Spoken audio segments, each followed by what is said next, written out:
from a young age, I've always liked to make something out of nothing, and that's followed me up through to adulthood.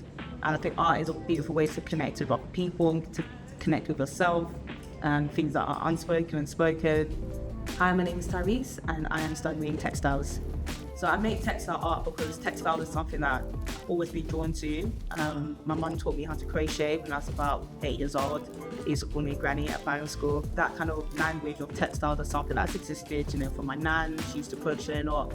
And I think it's just something I've always been drawn to. So the word text actually comes from the word textile, Latin, which means to weave. So, even in language, it's acknowledged that we're weaving, and we're weaving sentences and we're weaving paragraphs.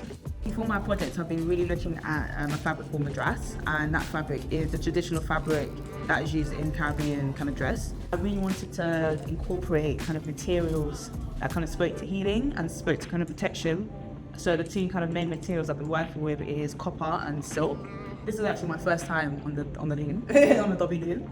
Yeah, I'm just really interested in about the ways in which kind of heritage plays a part in healing, thinking about generational and ancestral trauma and ancestral healing. Textiles kind of forces you into a state of patience, and I feel like it can force you into a state of being mindful, because when you're kind of feeling these fabrics or like feeling these yarns and like the kind of sensory element into it, it really just kind of, it brings you back to center. When you think about kind of mental health, when you think about healing, and when you think about kind of tools used to heal yourself, a lot of it is revolved around that repetition, and kind of like rebuilding and rewiring systems, kind of reframing, the way in which you maybe see things. And I think textiles has the ability to do that.